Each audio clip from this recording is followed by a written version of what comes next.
How Bakhtiar Khilji destroyed Nalanda. Welcome to Study IQ. मेरा नाम है आदेश सिंह। साल 1193 एडी बख्तियार खिलजी का नालंदा महावीरा यानी बुद्धिस्ट मॉनेस्ट्री पर आक्रमण होता है। नतीजा भीषण नरसंहार और नालंदा में रखा अनमोल ट्रेजर हमेशा के लिए नष्ट। क्या था यह अनमोल ट्रेजर और बख्तियार खिलजी ने इसे क्यों डिस्ट्रॉय किया? और सबसे बड़ी बात, नालंदा पर आक्रमण ही क्यों किया गया? वो न तो किसी राजा का किला था और न ही खजाना जमा किए हुए कोई मंदिर, बल्कि वो तो शिक्षा का प्रचार प्रसार करने वाली एक यूनिवर्सिटी थी। दोस्तों, आज हम अपने इस वीडियो में इन सभी सवालों का जवाब देने की कोशिश करेंगे। तो आइए शुरू करते हैं। इंट्रोडक्शन। नालंदा पर हुए आक्रमण के बारे में जानने से पहले नालंदा के बारे में जानना जरूरी है। दोस्तों, नालंदा महावीरा का उदय 5वीं शताब्दी में माना जाता है। यह विश्व की सबसे पुरानी यूनिवर्सिटीज में से एक है। प्रेजेंट डे बिहार में इसकी लोकेशन है। नालंदा संस्कृत के 3 शब्दों से मिलकर बना है, ना, अलम, दा, जिसका अर्थ होता है ना रुकने वाला ज्ञान का प्रवाह। नालंदा महावीरा की जानकारी हमें हुएन सैंग और इत्सिंग जैसे चाइनीज ट्रैवलर्स के अकाउंट से मिलती है। ह्यूएन सैंग 7th सेंचुरी में नालंदा आते हैं। वो इसकी स्थापना का श्रेय गुप्ता वंश के शासक कुमार गुप्ता वन को देते हैं। ह्यूएन सैंग लिखते हैं कि यहां 10,000 मंक्स और 1,510 टीचर्स रहते थे। मतलब ये एक रेजिडेंशियल यूनिवर्सिटी हुआ करती थी। नालंदा में China, Japan, Korea, Indonesia, Persia, Turkey और श्रीलंका जैसे देशों से लोग पढ़ने के लिए आते थे। यहां बुद्धिज्म के साथ साथ astronomy, mathematics, philosophy, medicine, grammar जैसे सब्जेक्ट्स की शिक्षा भी दी जाती थी। यहां तक कि उपनिषद्स के कुछ ओरिजिनल मैन्युस्क्रिप्ट्स भी यहां मौजूद माने जाते थे। साथ ही यहां स्टूडेंट्स को कोई फीस भी नहीं देनी होती थी। यहां पढ़ने वालों में हर्षवर्धन, वासुबंधु, धर्मपाल, नागार्जुना, पद्मसंभव और ह्यूएन सैंग जैसे बड़े बड़े नाम शामिल थे। ऐसा भी माना जाता है कि ग्रेट एस्ट्रोनॉमर और मैथमेटिशियन आर्यभट्ट इस यूनिवर्सिटी के हेड रहे थे। ज्ञान का ये केंद्र लगभग 800 सालों तक ऐसे ही फलता फूलता रहा। लेकिन 12th सेंचुरी में अचानक ये अतीत के अंधेरों में खो जाता है। इसके पीछे की कहानी बड़ी रोमांचक है। Invasion of Nalanda. दोस्तों, नालंदा पर एक नहीं 3 आक्रमण हुए थे। पहले 2 आक्रमण के बाद इसे फिर से रीबिल्ड कर लिया गया था, लेकिन तीसरा आक्रमण इसके लिए फेटल साबित होता है। सबसे पहला आक्रमण स्कंदगुप्त के समय 455 to 467 एडी मिहिर कुल के नेतृत्व में हुनर्स ने किया था। हुनर्स बेसिकली सेंट्रल एशियन ट्राइब्स के एक ग्रुप को कहते हैं जो खाइबर पास के थ्रू इंडिया में एंटर करते हैं। 4th और 6th सेंचुरी सीई के बीच यानी कि गुप्ता एम्पायर के समय हुनर्स के इन्वेजन इंडिया पर हुए थे। लेकिन स्कंदगुप्त के सक्सेसर्स न सिर्फ नालंदा को रिस्टोर करते हैं, बल्कि और भी बड़ी बिल्डिंग बनाकर इसे इंप्रूव कर देते हैं। नालंदा पर दूसरा आक्रमण अर्ली 7th सेंचुरी में बंगाल के गौदास राजवंश के द्वारा किया गया था। इस आक्रमण के बाद बुद्धिस्ट किंग हर्षवर्धन नालंदा को रीबिल्ड करते हैं। तीसरा और सबसे घातक आक्रमण था टर्किश इन्वेडर बख्तियार खिलजी का। नालंदा पर इसका आक्रमण 1193 एडी में हुआ था। आइए इसके पीछे की कहानी को डिटेल में समझते हैं। Why Bakhtiyar Khilji destroyed Nalanda. दोस्तों, ऐसा कहा जाता है कि बख्तियार खिलजी एक बार बहुत बीमार पड़ गया था। बहुत से उपाय और हकीमों के इलाज के बाद भी सेहत में कुछ सुधार नहीं हो रहा था। ऐसे में किसी ने सलाह दी कि नालंदा महावीरा के प्रिंसिपल राहुल श्री भद्र इलाज कर सकते हैं।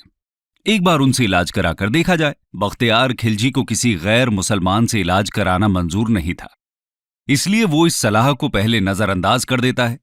लेकिन जब सेहत और ज्यादा बिगड़ती जाती है तो उसे भी लगता है कि एक बार बुलाने में क्या हर्ज है। राहुल श्री भद्र बख्तियार खिलजी के पास पहुंच जाते हैं और उसकी जांच करते हैं। खिलजी इनके सामने ये शर्त रख देता है कि वो इनकी दी हुई कोई भी दवा नहीं खाएगा। इस तरह से वो राहुल श्री भद्रा को चैलेंज करना चाहता था और हिंदूज को भी नीचा दिखाने की कोशिश कर रहा था। इसके बावजूद राहुल श्री भद्रा भरोसा दिलाते हैं कि खिलजी की सेहत में जल्दी ही सुधार हो जाएगा। वो खिलजी को कुरान देते हैं और कहते हैं कि इसके कुछ पन्ने रोज पढ़ा करो। खिलजी ऐसा ही करता है और देखते ही देखते उसकी सेहत सुधरने लगती है। दोस्तों, राहुल श्री भद्रा ने कुरान के पन्नों में दवा लगा दी थी, जो पढ़ते समय खिलजी तक पहुंच जाती थी और इस तरह वो पूरी तरह सही हो जाता है। जब खिलजी को इस बात का पता चलता है तो उसे बहुत ज्यादा इनसिक्योरिटी और जेलसी फील होती है। उसे लगता है कि इन काफिरों के पास मुस्लिम हकीमों से ज्यादा ज्ञान कैसे है। बस इसी बात से नाराज खिलजी फैसला करता है कि वो इस ज्ञान के सोर्स को ही हमेशा हमेशा के लिए खत्म कर देगा। आइए जानते हैं कि इस ज्ञान का सोर्स आखिर था क्या। Destruction of Nalanda. दोस्तों, राहुल शील भद्रा और नालंदा में रहने वाले उनके जैसे हजारों बुद्धिस्ट मंक्स के ज्ञान का सोर्स था यहां की लाइब्रेरी। नालंदा के पास उस वक्त दुनिया की सबसे बड़ी लाइब्रेरी थी। इसका नाम धर्मगंज हुआ करता था और ये 3 बड़ी बहुमंजिला इमारतों से मिलकर बनती थी, जिनका नाम था रत्नासागरा, रत्नोदधि और रत्नरंजक। इसमें करीब 90 लाख किताबों का संग्रह था। खिलजी को जब इस बात का पता चलता है तो वो नालंदा पर आक्रमण करने का फैसला करता है। हजारों की संख्या में यहां रह रहे बुद्धिस्ट मंक्स की बेरहमी से हत्या कर दी जाती है। बहुत से स्कॉलर्स को तो जिंदा ही जला दिया जाता है। खिलजी की सेना निहत्थे बौद्ध भिक्षुओं पर भूखे भेड़ियों की तरह टूट पड़ती है। चारों तरफ कत्लेआम मच जाता है। उसके बाद यहां की लाइब्रेरी में आग लगा दी जाती है। कंटेम्पररी हिस्टोरियन मिनहाज सिराज अपनी किताब तबाकत नसीरी में लिखते हैं कि किताबों को पूरी तरह जलने में 3 महीने लग जाते हैं। इससे आप समझ सकते हैं कि कितना विशाल संग्रह रहा होगा यहां किताबों का।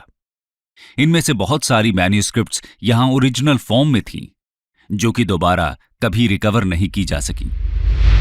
कंक्लूजन। दोस्तों, खिलजी ने सिर्फ एक यूनिवर्सिटी को ही डिस्ट्रॉय नहीं किया, बल्कि एक पूरे ट्रेडिशन को तबाह कर दिया। यह आक्रमण इतना भयानक था कि रीबिल्ड करने के लिए नालंदा में कुछ बचा ही नहीं था। रह जाते हैं तो सिर्फ कांधार में बनी इमारत के कुछ अवशेष, जो समय के साथ मिट्टी में दफन हो जाते हैं। नालंदा को डिस्ट्रॉय करने के बाद खिलजी बिहार में ही 2 और यूनिवर्सिटीज, विक्रमशिला और उदंतपुरी को भी डिस्ट्रॉय कर देता है। यह सिर्फ भारत का नुकसान नहीं था, बल्कि पूरे विश्व का नुकसान था। सिर्फ एक व्यक्ति की जलन और इनसिक्योरिटी की वजह से हजारों वर्षों का ज्ञान संग्रह जलकर राख हो जाता है। भारत जैसा कल्चर, जहां किताब के एक पन्ने को फाड़ना भी पाप माना जाता है, उसके इतिहास में होने वाली ये घटना सच में शर्मसार करती है। दोस्तों, नालंदा के लॉस्ट ट्रेजर को तो हम फिर से जीवित नहीं कर सकते, लेकिन इंडियन गवर्नमेंट ने नालंदा महावीरा को फिर से एजुकेशन के हब के रूप में डेवलप करना जरूर शुरू किया है। इसका आइडिया पहली बार 2006 में former late president APJ Abdul Kalam ने प्रपोज किया था। फाइनली इंडियन पार्लियामेंट ने नालंदा यूनिवर्सिटी एक्ट 2010 पास करके यहां फिर से यूनिवर्सिटी बनाने का डिसीजन लिया। जाने माने इकोनॉमिस्ट अमर्त्य सेन को यूनिवर्सिटी की गवर्निंग बॉडी का चेयरमैन भी बनाया गया। 2014 से नालंदा यूनिवर्सिटी में एडमिशन्स भी शुरू किए जा चुके हैं। अपनी पुरानी ग्लोरी तक पहुंचने के लिए तो नालंदा को अभी लंबा सफर तय करने की जरूरत है, लेकिन हम उम्मीद करते हैं कि सरकार का यह प्रयास भारत को एजुकेशन के फील्ड में एक बार फिर से विश्व गुरु बनने में जरूर सार्थक